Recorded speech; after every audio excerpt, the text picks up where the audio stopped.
এজন্য প্রিয় ভাই, এটা জরুরি বিষয়। নওজোয়ান ভাই, বয়স্ক বাবা, প্রত্যেকেই কমপক্ষে নিজেকে ভুলে যাওয়া, এর চাইতে বড় দুর্ভাগ্য আর কিছু হইতে পারে। মানুষ এত বোকা হয় না। একজন সুস্থ স্বাভাবিক মানুষ এত বোকা হয় না যে আমি ইচ্ছা করে ঠান্ডা মাথায় আমি নিজেই নিজেকে জাহান্নামের হাতে তুলে দিলাম। এত বোকা মানুষ হয়, এত বোকা মুসলমান হয় না, এত বোকা হয়। সারাদিনে এক ওয়াক্ত নামাজ যার কপালে জোটে নাই, প্রিয় ভাই, তোমার পরিণতিটা কি? 365 দিনে, খোদার এক বছরে কোনো দিন যে ফজরের নামাজ জানেও না, আহা, শেষ পর্যন্ত তোমার গন্তব্য কোথায় হবে? প্রতিনিয়ত যারা সুদ খাচ্ছেন, কিস্তি নিতেছেন, হারাম খাইতেছেন, ওজনে কম দিতেছেন, অবৈধ উপার্জন করছেন, অসৎ ব্যবসা করছেন, শেষ পর্যন্ত আপনি কোথায় যাবেন? কি ভাবছেন নিজের জীবনের উপর? ওয়া ইন্নাল ফুজুরা ইয়াহদি ইলান নার, নবী সাল্লাল্লাহু আলাইহি ওয়াসাল্লাম বলেন, সমস্ত গুনাহ প্রতিনিয়ত মানুষকে জাহান্নামের দিকেই টেনে নিয়ে যাচ্ছে। প্রত্যেক গুনার ওই পিঠে আগুন আছে, গুনার ওই পিঠে আগুন আছে। এজন্য দোস্ত, বাবা, ভাই, সকলেই এটা বোঝা উচিত। কারো কথাও যদি না ভাবি, নিজের উপরে দয়া করেন, নিজের উপরে রহম করেন। তো আগার মেরা নিহি বানতা না বন আপনা তো বন, তুমি যদি আমার কোনো উপকারে না আসো, এই দেশ, এই পরিবার, এই জাতি, এই সমাজ, এই রাষ্ট্র, যারা কেউ যদি তোমার দ্বারা কোনো কল্যাণ উপকার নাও পায়, তুমি নিজের জন্য কিছু করো।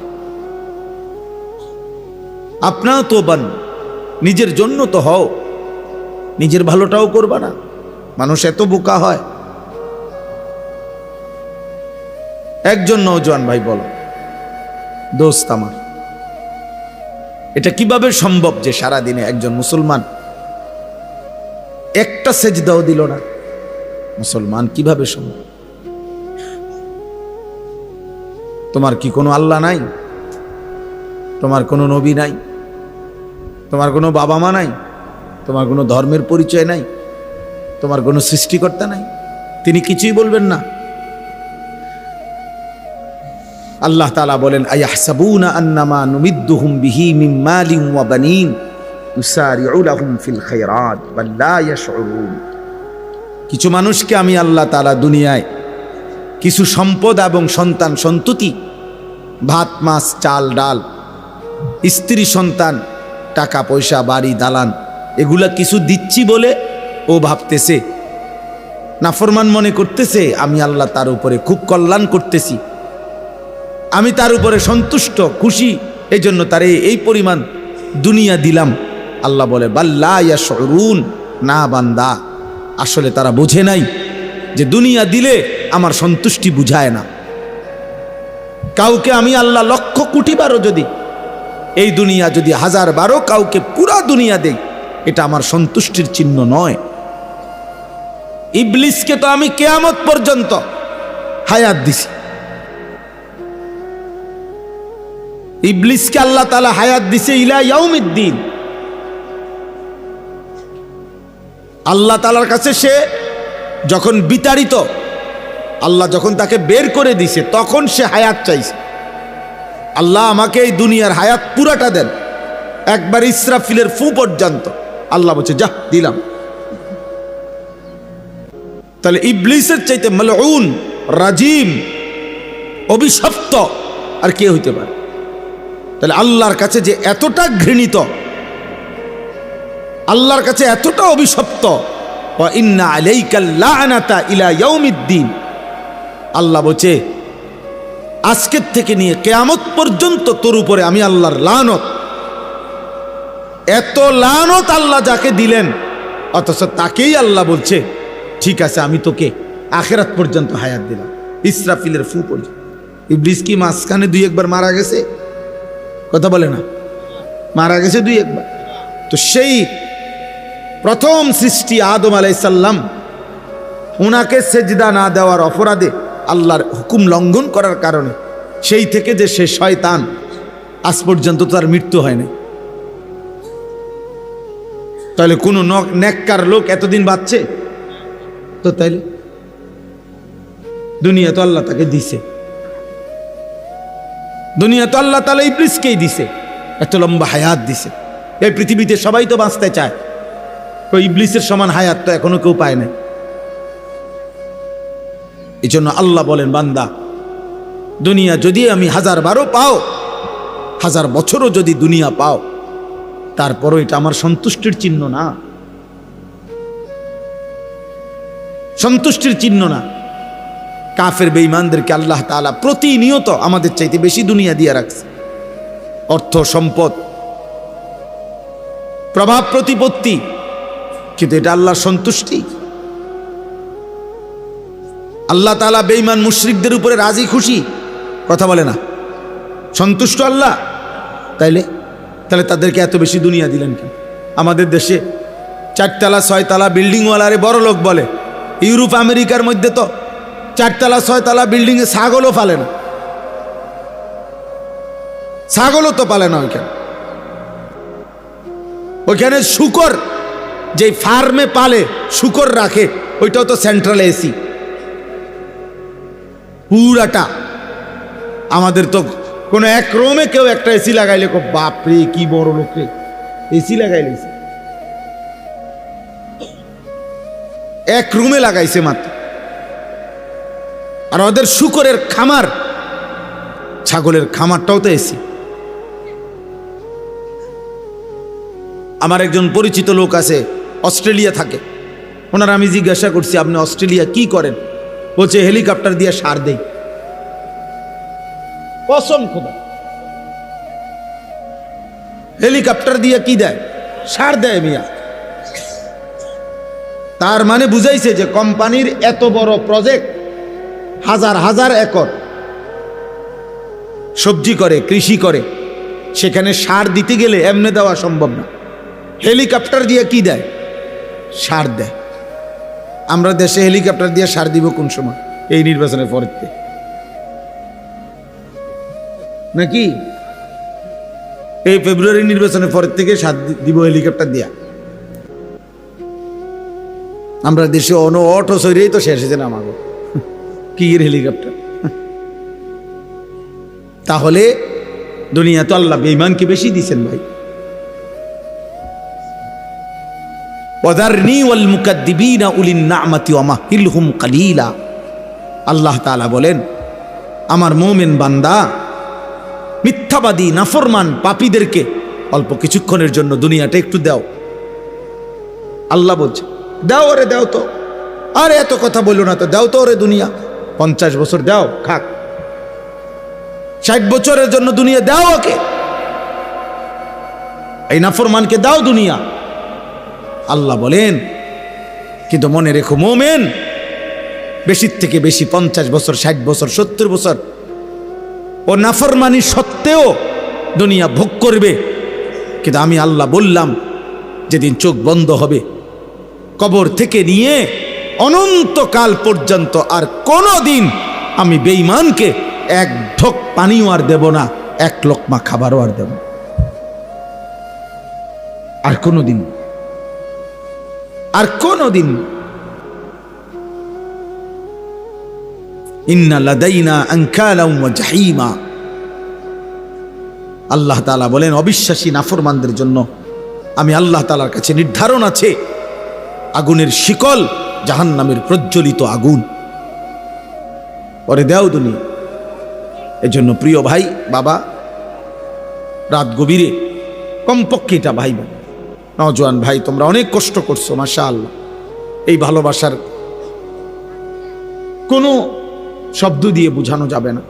আমি নিজেও বুঝি না, এটা মালিকের পক্ষ থেকে এটা পরীক্ষা। এই ভালোবাসা, এই মহব্বত, এই আবেগ, এই অস্থিরতা, নওজোয়ানদের সাথে এই সম্পৃক্ততা, কেন আমি নিজেও জানি না।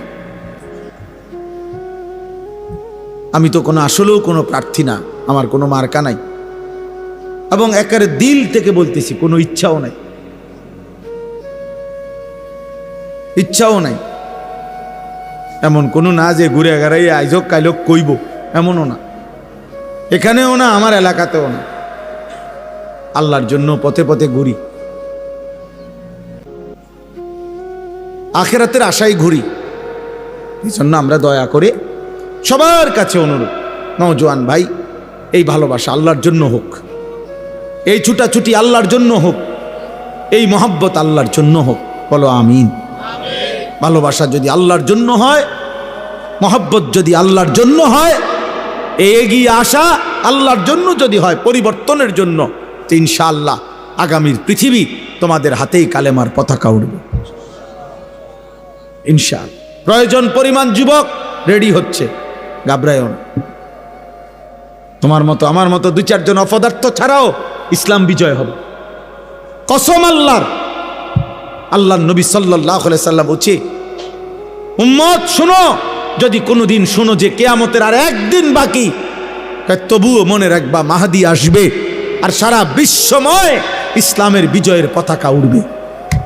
সারা পৃথিবী আরেকবার খেলাফতের রঙে ইসলামের বিজয় নিশানে আরেকবার পৃথিবীবাসী দেখবে। নবীজি এটা ওয়াদা দিছেন। এজন্য যুবক ভাই আমার, এই একটা লাইন কথা মনে রাখো, মক্কার জমিনে যেদিন আল্লাহ নবী সাল্লাল্লাহু আলাইহি সাল্লাম কালেমার দাওয়াত শুরু করছিলেন, সেদিন কিন্তু তিনি প্রত্যেকের কাছেই কালেমার দাওয়াত দিছেন, সমান গুরুত্ব দিয়েই দিছেন, কলিজার সবটুকু দিয়ে তিনি প্রত্যেকের কাছেই দাওয়াত দিছেন। কিন্তু মহান আল্লাহ পাক রব্বুল আলামিন বলছিলেন, বন্ধু দাওয়াত আপনি দিতে থাকেন, আপনি বলতে থাকেন, কিন্তু আপনার জন্য যে কয়জন সাহাবা লাগবে, আর আমার ইসলাম বিজয়ের জন্য বিশ্বময় যে কয়জন মোমেন সাহাবী লাগবে আপনার, এটা আমি নেব, আমি নেব।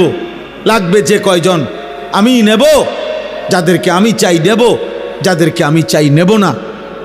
আপনি বলতে থাকেন। এজন্য খুদার কসম, নবীজি আবু জেহেলকেও কালেমার দাওয়াত দিছে, আবু বকরকেও দাওয়াত দিছে, আবু লাহাবকেও দাওয়াত দিছে, ওমরকেও দাওয়াত দিছে। আসমানওয়ালা রব আরশ আজিমের মালিক আল্লাহ বলছে, বন্ধু আবু বকরকে আমি নিলাম, আবু জেহেলকে আমি নিলাম না, ওমরকে আমি নিলাম, আবু লাহাবকে আমি নিলাম না, ওসমানকে আমি নিলাম, উতবাকে আমি নিলাম না, আলীকে আমি নিলাম, শাইবাকে আমি নিলাম না। অথচ আল্লাহর কসম, এরা যেই বংশের সাহাবী, ওরাও একই বংশের বেঈমান। আবু জেহেলও কুরাইশ, আবু বকরও কুরাইশ, আবু লাহাবও কুরাইশ, ওমরও কুরাইশ। অতএব এটা বুঝতে শেখো ভাই, একটা ছেলেই বুঝো। আমি বললাম না সবার সমর্থন দিয়ে আমি করবো কি, আমি তো ভোটে দাঁড়াইছি না। আমার দরকার এই কথাটা বলা যে ভাইয়া আল্লাহ বলছে, বন্ধু আমি আবু বকরকে নিলাম, আবু জেহেলকে নিলাম। তো যেন আল্লাহ আবু জেহেলকে বলছে, বেঈমান তোকে ছাড়াও আমার ইমানের বিজয় হবে, আমার ইসলাম বিজয় হবে, আমার কালেমার বিজয় হবে। তাইলে দোস্ত, মালিক যদি ইসলামের জন্য, দ্বীনের জন্য, ইমানের জন্য আল্লাহ যাকে নেওয়ার তাকে তো নিবেনি, যদি তোমারে না নেয়। তুমি যদি মাহদী না চিনো, তুমি যদি দাজ্জালের হাত থেকে ইমান বাঁচাইতে না পারো, আগামী দিনে যদি আল্লাহ তাআলা তোমাকে দ্বীনের জন্য না নেয়, কেমনে নিবে? 365 দিনে, খোদার এক বছরে তুমি কোনো দিন ফজরের নামাজ পড়লা না, মহান মালিক তোমারে কেন তার দ্বীনের জন্য নিবে? সারা রাত যার কাটে মোবাইলের নারী ছবি দেখে, তোমারে আল্লাহ তার কালেমার বিজয়ের জন্য কেন নিবে? বছরের পর বছর যায় যার হারাম রোজগারে, তারে আল্লাহ তাআলা জান্নাতের জন্য কেন নিবে? আল্লাহর জান্নাতের লোকের কি ঘাটতি পড়ে গেছে, অভাব পড়ে গেছে? তাহলে এই জন্য বেশি গুরুত্বপূর্ণ এটা, এ কথা বুঝা যে আমাকে আল্লাহ তাআলা দ্বীনের উপরে রাখবে কিনা। হ্যাঁ, এটা যদি না হয়, আল্লাহ যদি পছন্দ না করে, আল্লাহ যদি বলে ওয়ালা তাকুনু কাল্লাযীনা নাসুল্লাহা ফাআনসাহুম আনফুসাহুম, কোরআনে আল্লাহ বলছে, বান্দা আমারে এই পরিমাণ ভুলে যেও না বেশি দিন আমাকে ভুলে গেলে আমি আল্লাহ বললাম একদিন আমি তোমাকে তোমার পরিচয় ভুলিয়ে দেব, আত্মভোলা করে দেব, আর কোনো দিন তোমার মনে পড়বে না তুমি মুসলমান। তোমার মৃত্যু হবে, তোমার কবর হবে, তোমার আখিরাত হবে, আমি ভুলিয়ে দেব। ফাআনসাহুম আনফুসাহুম, আমি তোমার পরিচয় তোমারে ভুলিয়ে দেব। আত্মভোলা, আত্মবিস্মৃত হয়ে যাবা। নিজের বংশ, নিজের ইজ্জত, তোমাদের অগণিত ছেলে যাদের মাথায় মুশরিকের চুল, বেঈমানের চুল, তোমাদের একজনেরও তোমাদের বাবার কথা মনে নাই। তোমার বাবা এমন ছিল না, তোমার বংশ এমন কারো চুল নাই। বিগত 100 বছরে তোমার ফ্যামিলির কেউ এমন চুল রাখে নাই, তুমি কোন বেঈমানের মতো চুল রাখছো? মানে তুমি এই প্রথম তোমার বংশ থেকে, তোমার ধর্ম থেকে তুমি নিজেকে সম্পর্ক বিচ্ছিন্ন করে দিলা। এর পরের জেনারেশন যদি তোমার হাতে তৈরি হয়, তোমার আমার সন্তান, আমি আমার বাবার সন্তান, আমার বাবা টুপি মাথায় দিছেন, আমিও আজও টুপি মাথায় দেই। আমার বাবা দাড়ি রাখছেন, আমি আজও দাড়ি রাখি। আমার বাবা মৃত্যু পর্যন্ত পাঞ্জাবি পরছেন, আমি আজও পাঞ্জাবি পরি। আমার বাবা মৃত্যু পর্যন্ত লুঙ্গি পরছেন, আমি আজও লুঙ্গি পরি। তাহলে আমি আমার বাবার অনুসরণ, আমি আমার রাসূলুল্লাহ সাল্লাল্লাহু আলাইহি সাল্লাম, আমার রাসূলের সাহাবাদের অনুসরণের উপরে চলার চেষ্টা করছি। কিন্তু তুমি তো তোমার আল্লাহ, তোমার রাসূল, সাহাবা, আউলিয়া, উলামা, এমনকি তোমার আপন বাবা এবং পূর্বপুরুষের থেকেও সম্পর্ক বিচ্ছিন্ন করে চুলে, চেহারায়, লেবাসে, পোশাকে, চাল চলন, চিন্তা, হাসি, মজাক, কথাবার্তা সব কিছুতে নিজেকে বিচ্ছিন্ন, আলাদা করে দিলা। কি বুঝাইতে চাচ্ছ তুমি? মুসলমান না বেঈমান? কি বুঝাইতে চাও? কি বলতে চাচ্ছ তুমি? তোমার মতো বেডই না হইলে ইসলাম টিকবে না, না? কি মনে করছো আব্বা? তোমাদের মতো বেনামাজি ছাড়া ইসলাম টিকবে না?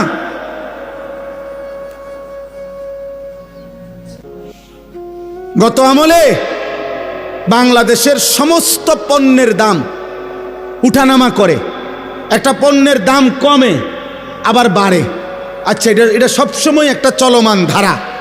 কিন্তু যেই চামড়া বিক্রি করত স্বাভাবিকভাবে 2022 টাকা, 2500 টাকা, কমসে কম 3000 টাকা, এইটারে সূক্ষ্মভাবে সিন্ডিকেট করে, কৌশল করে এই ফ্যাসিস্টের দোসররা গত আমলে কৌশল করে, পরিকল্পনা করে বলছে যে কওমি মাদ্রাসার হুজুরদের বছরে একটা বড় আয়ের উৎস চামড়ার টাকা। ওরা চামড়ার টাকা দিয়া তাদের বোর্ডিং চালায়, তাদের একটা বড় আয়ের উৎস। এই জন্য ঠান্ডা মাথায় কৌশল করে চামড়ার মূল্যটাকে এমনভাবে নামায় লাইছে, এটার দাম হয়ে গেছে 100 টাকা, 200 টাকা। হাজার হাজার চামড়া কোরবানির, শত শত চামড়া ফেলে দিছে, মাটিতে গাইরে লাইছে। কেউ দাম নাই, কেউ নেয় না, ট্যানারিওয়ালারাও নেয় না। কত কওমি মাদ্রাসা ঢাকাতে, শহরে, বন্দরে চামড়া নিয়ে অসহায়ের মতো পড়েছিল। দুশ্মন ভাবছে, ষড়যন্ত্রকারী মুনাফিকরা ভাবছিল এতে করে কওমি মাদ্রাসাগুলো শেষ হয়ে যাবে। কিন্তু আজকে 17 বছর পরে ফ্যাসিস্ট পলায়ন করেছে, একটা কওমি মাদ্রাসাও বন্ধ হয় নাই, একটাও না। অতএব রিজিক জমিনে না, রিজিক আসমানে। কারো ষড়যন্ত্রে ইসলাম সূর্যের মতো। প্রিয় ভাই, প্রিয় বাবা, আমার মোহতারাম মাওলানা মুফতি আমজাদ হোসেন সাহেব এই মাত্র শুনাইছেন আফগানের কথা। ইসলাম এটাই বলে, ইসলাম এক সূর্যের মতো, যেই সূর্য যদিও এক জায়গায় ডুবে যায় কোনো কারণে কিছুক্ষণ, কিন্তু অন্য জায়গায় উদিত হয়। একই সাথে পৃথিবীতে কখনোই একই মুহূর্তে অন্ধকার হয় না, বুঝেন নাই? এই মুহূর্তে এখানে না অন্ধকার, বাংলাদেশে, সারা পৃথিবীতে এখন অন্ধকার। কথা বলেন, সারা পৃথিবীতে এখন সূর্য ডুবে গেছে না? পৃথিবীর কোথাও না কোথাও সূর্য আছে কিনা এখনো? অবশ্যই আছে, অবশ্যই আছে, অবশ্যই আছে। ইসলাম এমন সূর্যের মতো।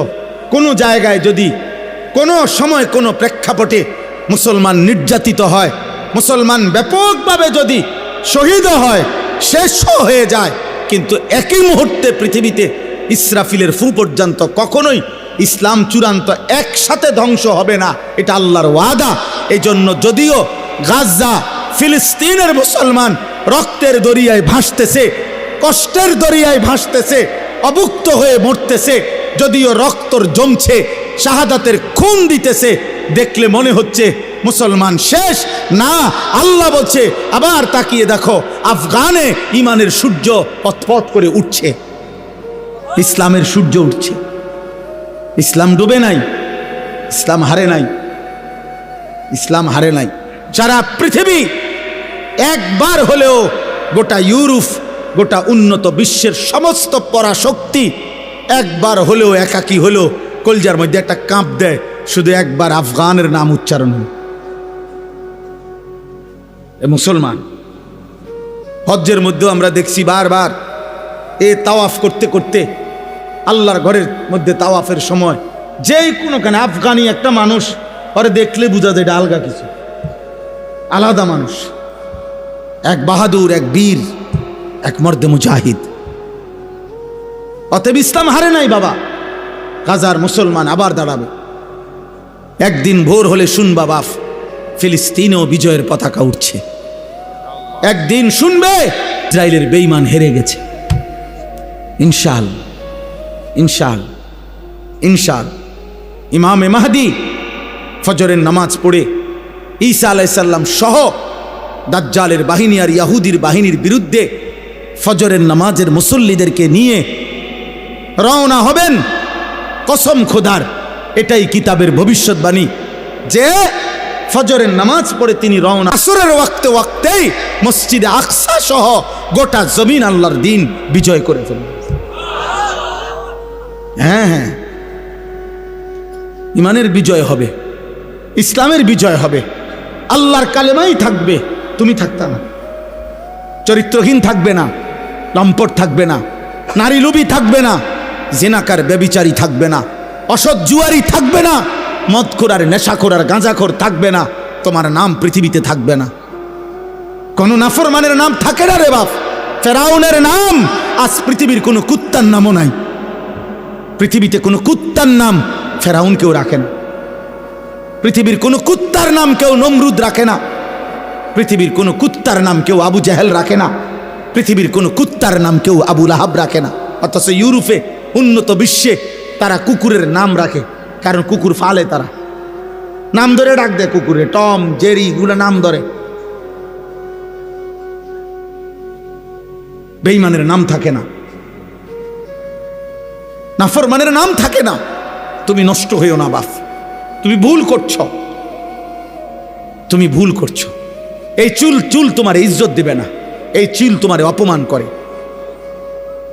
তোমাদের যাদের মুশরিকের মতো চুল, এটা তোমার অপমান করে।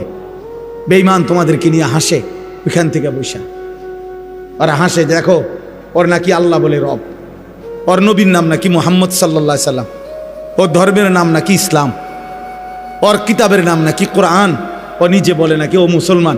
অথচ এই পর্যন্ত 3 বছরে ওরে যতটি ডিজাইন দিলাম চুলের, ও সবটি গ্রহণ করলো।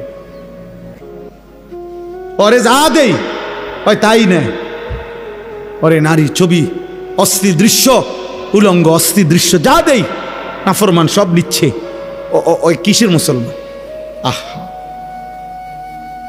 বেঈমান হাসে আমাদেরকে নিয়ে, দুশ্মন হাসে, দুশ্মন হাসে। আমাদের মায়েরা, আমাদের বোনেরা যখন বেপর্দা হয়, দুশ্মন হাসে। অথচ ইসলাম সেই জাতি, যে জাতির এক মা, নবীর এক মহিলা সাহাবী যুদ্ধের ময়দানে ওনার ছেলে শাহাদাত বরণ করছিলেন। শহীদের পবিত্র লাশ, ছেলের লাশ খুঁজবার জন্য উনি পর্দায় আবৃত্ত হয়ে চেহারা মুখ ডেকে তো লাশের মধ্য থেকে ওনার ছেলের লাশটা খুঁজতেছিলেন। তখন ওইখানে আর লাশ ছাড়া কিছু নাই, জীবিত কোনো মানুষ নাই। তো পিছন থেকে একজন সাহাবী ওনাকে বলছে, হে মা, এগুলা তো সব লাশ, এখানে তো কোনো জীবিত মানুষও নাই। আপনি মুখের কাপড়টা একটু খুলে আপনি ভালোভাবে দেখেন, আপনার ছেলেকে তালাশ করেন। আপনি তো অনেকক্ষণ ধরে খুঁজতেছেন, ছেলের লাশ পাচ্ছেন না। আবু দাউদ শরীফের হাদিস, বিশুদ্ধ হাদিস। ওই মা চিৎকার করে আওয়াজ করে বলছে, ইন আরজা ইবনি ওয়ালাম আরজা হায়াই। হে ইমানদার, আমি তো আমার সন্তান হারিয়েছি, আমি আমার ইজ্জত, আমার সম্ভ্রম, আমার হায়া, আমার লজ্জা তো এখনো হারাই নাই। আমি সন্তান হারাইতে পারি, আমার ছেলে শহীদ হয়েছে, কিন্তু আমার ইজ্জত শহীদ হয় নাই। আমি মুসলিম নারী, আমার পর্দা, আমার সতীত্ব, আমার ইজ্জত, আমার সম্ভ্রম, এটাই আমার শ্রেষ্ঠ সম্পদ। অতএব আমি অনুরোধ করছি, গান, বাদ্য, অশ্লীলতা, বেহায়াপনা, অসভ্যতা, উলঙ্গতা, এই খামখেয়ালি কৌতুক, হাসি, ঠাট্টা, মজাক, মোবাইলের এই বেহুদা ছবি তোলা, জীবনটা এমনভাবে, এমন সুন্দর হায়াত, প্রিয় ভাই আমার, নষ্ট করে দিও। আমার মাঝে মাঝে মন চায় তোমার থেকে কুদ্দুর সময় আমি যদি হাওলাত নিতে পারতাম, আমারে যদি তোমার থেকে কুদ্দুর দিতা, আমার ভীষণ দরকার। সারাটা দিন রাত 3টা 4টা পর্যন্ত দৌড়ের উপরে থাকি, ব্যস্ত থাকি, নিজের সময় দিয়ে আমার মনে হয় যেন আমি কুলাইতারি না। আমার যদি কেউ তার থেকে কুদ্দুর সময় হাওলাত দিত, প্রায় আমার এটা মনে হয় যদি আমি কারো কাছ থেকে একটু সময় পাইতাম, আমার একটু উপকার হইত। তাইলে এই জন্য অনুরোধ করছি আমরা, আজকের এই কিশোর ভাই, নওজোয়ান ভাই, আমি 2টা আয়াত শুধু তর্জমা বলি, তাইলে আমার কথা শেষ। আল্লাহ তাআলা এখানে বলছেন, মক্কার একজন কুরাইশ, নজর ইবনে হারেস, কাফের সর্দার, সে নবীজির দিবানিশি বিরোধিতা করত। তো বিরোধিতার ক্ষেত্রে মক্কার সব বিরোধিতাকারীরা নিজেদের মধ্যে আলাপ করত যে আমরা যে যাই বিরোধিতা করি মুহাম্মদের, সে যখনই লোকদের সামনে তার এই কোরআন পড়ে, মানুষগুলোর দিল নরম হয়ে যায়, আস্তে সে দুর্বল হয়ে যায়, কালেমা পড়ে মুসলমান হয়ে যায়। কোরআন শরীফের এই সুন্দর আওয়াজ, এই সুর, কোরআনুল কারীমের এই তেলাওয়াত, এর ব্যতিক্রম কিছু আমাদের কাছে নাই।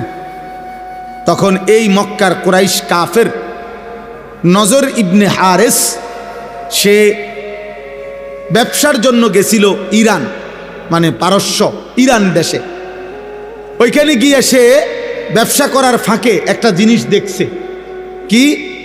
সে দেখলো যে ওইখানে বিকাল হইলে, অবসর টাইমে লোকেরা মজমা জমাইয়া বসে, মানে গোল হইয়া, আর একজন গায়িকা, নর্তকী, যে বাদ্যের তালে তালে, বাদ্যযন্ত্রের ঝংকারের তালে তালে সে নাচে, গান গায়, আর সুরে সুরে পুরানা দিনের কিচ্ছা কাহিনী এগুলো সুরে সুরে বলে।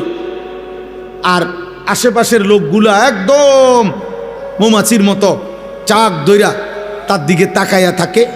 তার শরীর, তার যৌবন, নারীর দেহ, গায়িকার নাচ, গান, বাদ্যযন্ত্র, এগুলোর থেকে মজা পায়। এই লোক তখন নজর ইবনে হারেস, কুরাইশ এই কাফের সর্দার, সে চিন্তা করছে এইটা একটা মুহাম্মদের কোরআনের ব্যতিক্রম হইতে পারে, নাউজুবিল্লাহ। এই জন্য সে চড়া দামে, অনেক টাকা মূল্য দিয়া, একটা দাসী যে গান গাইতে জানে, নাচতে জানে, এই পুরানা দিনের কিচ্ছা বলতে পারে, ওই ইরান থেকে একটা দাসী, নর্তকী, গায়িকা কিনে আনছে। কিনা মক্কায় আইনা মক্কার লোকদেরকে বলছে, এদিকে আসো। দুষ্ট প্রকৃতির কিছু যুবক এবং কিছু গাফেল মানুষকে একসাথ করে বলছে, সবাই গোল হইয়া বসো, এখন শুনো কি কয়। এবার এই নর্তকী নাচে, গায়, বাদ্যের তালে তালে সে সুরে সুরে আপনার পুরান দিনের কিচ্ছা কাহিনী, বানোয়াটি কথাবার্তা এগুলা বলে। কিচ্ছা কাহিনী আছে না বানোয়াটি। এক দেশে এক রাজা ছিল, রাজার একটা ছেলে ছিল রাজকুমার। রাজকুমার একদিন ঘোড়ার পিঠে চড়ে অনেক দূর সফরে রওনা দিছে। যেতে যেতে একটা জঙ্গল পড়ছে। জঙ্গলের ভিতরে গিয়া দেখে একটা বাড়ি। বাড়ির ভিতরে গিয়া ভিতরে ঢুকে দেখে একজন রাজকুমারী ঘুমায় আছে। পরে উঠাইয়া বলছে, আমি তোমাকে বিবাহ করব। রাজকুমারী বলছে, এমনে পারবা না, ওইখানে একটা পুকুর আছে, পুকুরের মধ্যে এক ডুব দিয়া তুমি নিচে গেলে একটা কৌটা পাইবা। কৌটার ভিতরে একটা ভ্রমর আছে, ভ্রমরটারে একটা টিপ দিয়া মাইরা লেলে একটা রাক্ষস মরে যাবে, যে রাক্ষসটা আমারে ধরে এখানে আনছে, এবার তুমি আমারে নিতে পারবা। রাজকুমার ডুব দিয়া কৌটার ভিতর থেকে এই পোকাটা মাছিটা মারছে, রাক্ষস মরে গেছে। এরপরে রাজকুমারীকে ঘোড়ার পিঠে করে নিয়ে বাড়িতে আসছে, বিয়ে করছে, এখন সুখে শান্তিতে বসবাস করতেছে। এটি কাহিনী, এটি কোনো কথা হইল? আগে এরকম কাহিনী ছিল না। হ্যাঁ, গল্প আর কি, রাজকুমারের গল্প, ডালিম কুমারের গল্প। আমিও তো ছোটবেলায় স্কুলের বইয়ে ডালিম কুমারের গল্প আমি পড়ছি, ক্লাস 3-4 স্কুলের বই। তাইলে এরকম বানোয়াটি কাহিনী, গান, বাদ্য, গায়িকা, গানের আসর জমাইত। আল্লাহ তাআলা তখন কোরআন শরীফের এই আয়াত নাজিল করছে। এই শেষ কথা, আল্লাহ তাআলা বলেন, অমিনান নাসি মান ইয়াশতারি লাহওয়াল হাদিস লিয়ুদিল্লা আন সাবিলিল্লাহ বিগাইরি ইলমিন ওয়া ইয়াত্তাখিযাহা হুজুয়া।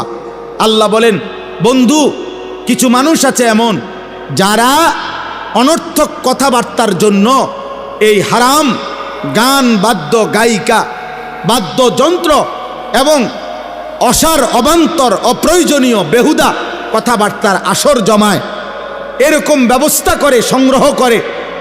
আমি আল্লাহর পথ থেকে আমার বান্দাদেরকে দূরে সরাবার জন্য অজ্ঞ এবং মূর্খতা বশত ওয়াত্তাখিযাহা হুজুয়া, এই গান, বাদ্য, নভেল, নাটক, এই গল্প, কৌতুক, হাসি, ঠাট্টা, গায়িকার নাচ আর নর্তকীর নাচ আর নৃত্য বাদ্যের মাধ্যমে আমার দিনকে উপহাস করে, আমার কোরআনকে তুচ্ছতাচ্ছিল্য করে। আল্লাহ বলেন, উলাইকা লাহুম আযাবুম মুহিন। আমি আল্লাহ ঘোষণা দিলাম, আপনি বন্ধুর মাধ্যমে জানিয়ে দিলাম, এমন নাফরমানদেরকে আমি আল্লাহ অত্যন্ত লজ্জাজনক, অপমানকর, যন্ত্রণাদায়ক আযাব দেব। আযাব দেব কোরআনের মোকাবেলায়, আমার দ্বীনের মোকাবেলায় যে গান, বাদ্য, নৃত্য, গায়িকা, নায়িকা, গানের আসর, গল্পের আসর, বেহুদা কথার আসর জমায়, ঠাট্টা, কৌতুক, মজাক করে, আল্লাহ বলেন আমি তাকে শাস্তি দেব।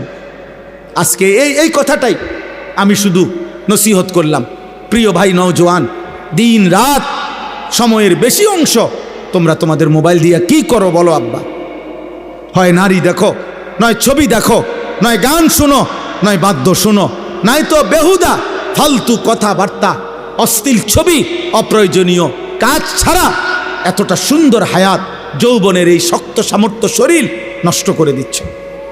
এটা ঠিক না বাপ।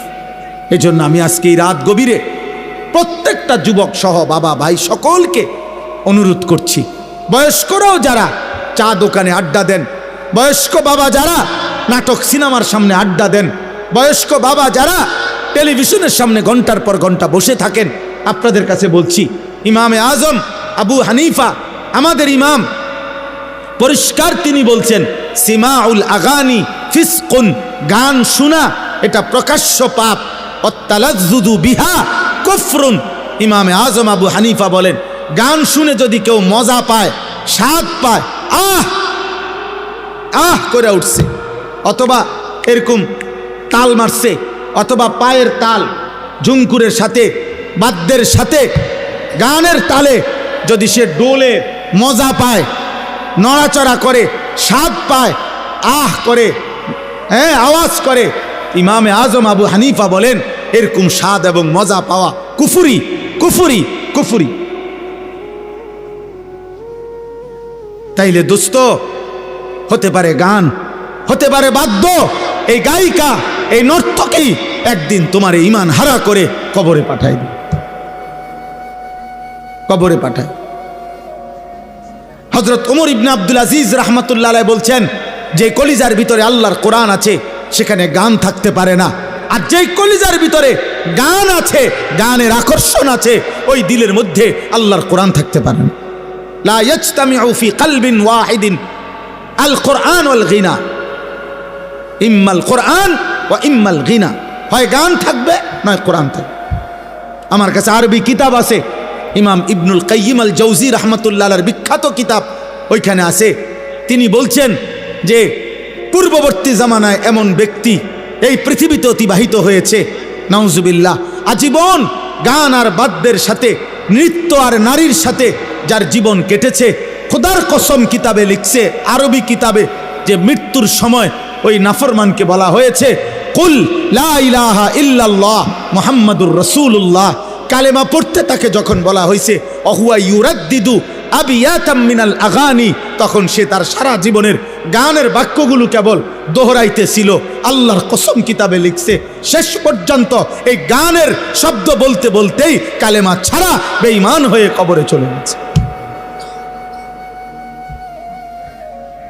ইমামে আহমদ ইবনে হাম্বল রাহমাতুল্লাহ আলাইহি বলছে আল গিনা ইউমবিতুন নিফাকা ফিল কলব, গান বাদ্য নৃত্য গায়িকার আসর এটা কলিজার মধ্যে ধীরে ধীরে মুনাফিকি তৈরি করে, মুনাফিকি তৈরি। এই জন্য নওজোয়ান ভাই, এমন হায়াত নষ্ট করো না, এমন রাত শেষ করো না, এমন জীবন নষ্ট করো না। আরেকবার দুনিয়ায় আসবা না আব্বা, আর কোনো দিন না। আল্লাহ তাআলা আমাদের প্রত্যেককে এই গান বাদ্য, এই বেহুদা কথার থেকে, অশ্লীল বেহুদা গল্পের কৌতুকের আসর, ফালতু কথার আসর, এখান থেকে বাঁচার তৌফিক দান করে। কোরআনে আছে, আল্লাহ বলছে আফামিন হাযাল হাদীসি তাজাবুন ওয়া তাদহাকুনা ওয়া লা তাবকুন ওয়া আনতুম সামিদুন। আল্লাহ বলছে এই নাফরমান আমার বন্ধু মক্কার গলিতে গলিতে আমার কোরআন পড়ে, আর তোরা আমার কোরআন শুনে হাসো আর গান শুনো, ওয়া লা তাবকুন, তোমরা চোখে একটু পানিও পড়ে না। আহা, এমন শক্ত পাষাণ কেমনে হইল? কোরআন শরীফ আল্লাহ বলছে। আল্লাহ বলছে ইবলিসকে, ইবলিস বলছে আল্লাহ আমি যাচ্ছি, আপনি আমারে শুধু কিয়ামত পর্যন্ত হায়াত দেন, আমি আপনার সমস্ত আদমের সব সন্তান আমি জাহান্নামী করে দেব। নাউজুবিল্লাহ। কোরআনে আছে, আল্লাহ তখন বলছে বেঈমান যা, তুই তোর দল বল সৈন্য সামন্ত নিয়া আমার বান্দার বিরুদ্ধে লাগিস। সেখানে আছে ওয়াস্তাফজিজ মান ইসতাতা'তা মিনহুম বিসাউতিক, বলছে তোর কণ্ঠ দিয়া, তোর সুর দিয়া, তোর আওয়াজ দিয়ে তুই ইবলিস, তুই পারলে আমার বান্দাদেরকে আমার পথ থেকে দূরে সরায় দিস। তবে মনে রাখিস আমার খাঁটি বান্দা হাজার চেষ্টা করলেও তোর পথে যাবে না। তার মানে সমস্ত তাফসিরের মধ্যে আছে শয়তানের সুর, শয়তানের আওয়াজ, শয়তানের কণ্ঠ আল গিনা, গান। প্রতিটা গান, প্রতিটা বাদ্য, নারীর প্রতিটা নাচ, গানের সুর, গানের ঝংকার, বাদ্যযন্ত্রের আওয়াজ, এটা আল্লাহর কসম, এটা সাউতুশ শয়তান, এটা শয়তানের আওয়াজ, শয়তানের আওয়াজ, শয়তানের আওয়াজ, যার দ্বারা সে মানুষকে আল্লাহর পথ থেকে জাহান্নামের পথে নিয়ে যায়। অতএব প্রিয় ভাই আমার, বাপ আমার, বন্ধু আমার, আজকের এই রাত গভীরে যে কয়জনই শেষ পর্যন্ত শুনলেন, অনেক কষ্ট করছে ছেলেরা, বাবারা, বয়স্করা, অনেক মুরব্বী বয়স্ক মানুষ। আমি আপনাদের সবাইকে মহব্বত করি। আপনাদের এই ভালোবাসার কৃতজ্ঞতার আদায় করার কোনো শব্দ আমার কাছে নাই। আজ বছরের পর বছর আলহামদুলিল্লাহ বারবার আপনাদের কাছে আসার সুযোগ হয়েছে। আল্লাহ তাআলা আপনাদের প্রত্যেককে ঈমান আমলের জীবন দান করেন। আল্লাহ তাআলা প্রতিটা যুবক ভাই, প্রিয় ভাই, তুমি নষ্ট হইও না। এই পৃথিবীতে চরিত্রহীনকে কেউ মনে রাখে না রে বাপ। কোনো দুষ্ট চরিত্রহীনকে মানুষ মানুষ হিসাবে ডাকে না, ওই মন্দ নামে ডাকে। সুদখোরকে কেউ নাম ধরে ডাকে না রে বাপ, বলে সে একটা সুদখোর। মদখোর আর নেশাখোরকে মানুষ নেশাখোরই বলে। তোমার নাম আর ভুলে যায়, তোমার নাম নিশানাও ভুলে যাবে। পৃথিবী তোমার নাম নিবে না, বরং তোমার ওই অসৎ চরিত্রের নামে তোমারে ডাকবে। হয় বলবে নেশাখোর, নয় বলবে গাঁজাখোর, নয় বলবে ফুট্টাখোর, নয় বলবে বাবাখোর, নয় বলবে ডাইলখোর, নয় বলবে সুদখোর, নয় বলবে কিস্তিখোর, নয় বলবে হারামখোর। একটা না একটা বলবে, সামনে বলতে পারুক বা পিছনে বলুক। সাহসে না কুলাইলে সামনে বললো না আর কি, কিন্তু পিছনে হলেও বলুক। মন্দ লোককে কেউ উত্তম নামে ডাকে না,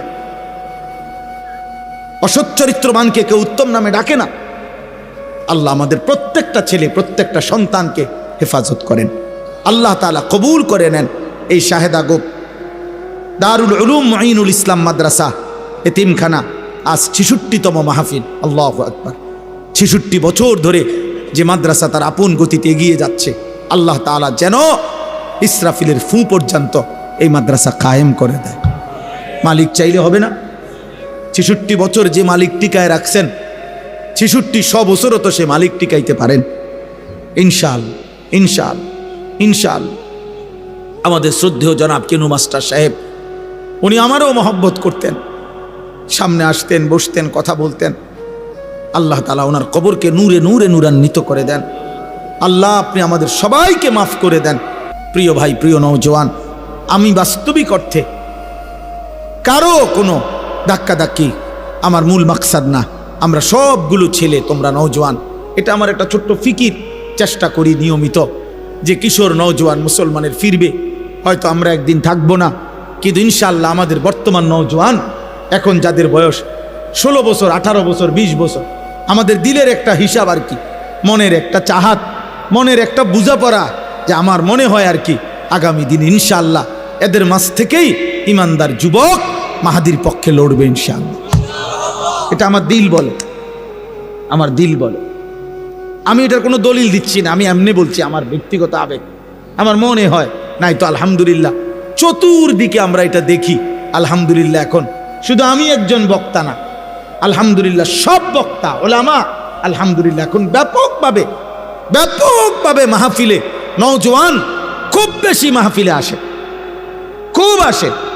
আলহামদুলিল্লাহ বুঝাই যায় এখান থেকে ইনশাআল্লাহ মালিক পছন্দ করার যাদের, ঠিকই পছন্দ করতেছে, পছন্দ করতেছে। হ্যাঁ হ্যাঁ, পছন্দ করছে। আল্লাহ ঠিকই নেবে, আল্লাহ ঠিকই নেবে। আল্লাহ তাআলা তোমাদেরকেও আল্লাহর দ্বীনের জন্য কবুল করে নেন। এই মাদ্রাসাকে ভালোবাসো বাপ, তোমরা আগামী জেনারেশন, তোমাদের বাবা দাদারাও এই মাদ্রাসাকে মহব্বত করছেন। হ্যাঁ, তোমাদেরই পূর্বপুরুষের অনেকের কবর এখানে আছে। এই জন্য আমি সবাইকে অনুরোধ করব, নতুন প্রজন্ম যারা জেনারেশন, তোমরাও এই মাদ্রাসাকে ভালোবাসবা, মাদ্রাসার জন্য দান করবা, সহযোগিতা করবা, মাদ্রাসার পক্ষে থাকবা। আল্লাহ তাআলা আমাদের সকলকে ঈমান আমলের জীবন দান করেন, আমাদের সকলকে ঈমানি ফিকির দান করেন। আমি আমার মাদ্রাসার জন্য দোয়া চাই। আলহামদুলিল্লাহ আমার যেই ছোট্ট মাদ্রাসা আজকে আলহামদুলিল্লাহ আমরা 118 শতক জায়গা মাদ্রাসার জন্য নতুন কিনছি। আলহামদুলিল্লাহ প্রায় 2.5 কোটি টাকার উপরে মাদ্রাসার জন্য জায়গা কিনছি। স্বপ্ন দেখি, আশা আছে মালিক যদি হায়াত দেয়। বাচ্চাদের মাদ্রাসা তো আছে, প্রায় 500 ছাত্র আমাদের মাদ্রাসায় পড়ে। এখন 34 জন শিক্ষক কর্মচারী আছে আমার মাদ্রাসায়। আমি একটা নতুন মাদ্রাসা করতে চাই এখানে, আরেকটা, যেই মাদ্রাসাটা আলাদা শিক্ষক কর্মচারী, আলাদা ভবন বড় করে করতে আশা রাখছি। সারা দেশের যত নওজোয়ান স্কুল কলেজ ইউনিভার্সিটি পড়ুয়া অথবা পড়ে না, বেকার, একারে ঠেলাওয়ালা কুলিওয়ালা দিন মজুর, বয়স্কও হোক, যেই কোনো মুসলমান যে আসবে যখন দিন শিখবে তখন, যার সময় যতক্ষণ দিন শিখবে ততক্ষণ, এই স্লোগান নিয়ে একটা বড় মাদ্রাসা করতে চাচ্ছি, যেখানে সর্বদা আলাদা উস্তাদ, ছাত্র উস্তাদ থাকবে, স্টাফ থাকবে, যে যখন যেদূর সময় লেগে আসে ওই অদ্দূর কিছু না কিছু শিখবে। এই আশা নিয়ে এখনই কার্যক্রম চলতেছে। আলহামদুলিল্লাহ আজকেও সকাল থেকে শুরু হয়েছে আমাদের মাদ্রাসায় কিশোর যুবকদের জন্য কোর্স। প্রতি বন্ধের পরে 3 মাস পর পর আমরা এটা চালু করছি। গত আগস্টে একবার করছি, আজকেও প্রায় 130-35 জনের মতো ছাত্র, সব জেনারেল ছাত্র, অজু, নামাজ, সূরা, কেরাত, দোয়া, কালাম আলহামদুলিল্লাহ শেখার জন্য আমাদের মাদ্রাসায় কোর্স চলতেছে 3 দিনের। এভাবে 3 মাস পর পর আমরা এটা করি। আশা আছে সামনে সারা বছরের জন্য দীর্ঘমেয়াদী কাজ করার। আমরা দোয়া চাই, ভালোবাসা চাই, মহব্বত চাই। প্রত্যেকেই যার যার জায়গা থেকে ইনশাআল্লাহ মাদ্রাসার জন্য মহব্বত করবেন। আল্লাহ যেন এই শাহেদা গোপ দারুল উলুম মঈনুল মাদ্রাসা এখনও যারা কমিটির সদস্য, এলাকাবাসী, আল্লাহ যেন সবাইকে কবুল করে। আমিন। সুবহানাল্লাহি ওয়া বিহামদিহি, সুবহানাকাল্লাহুম্মা।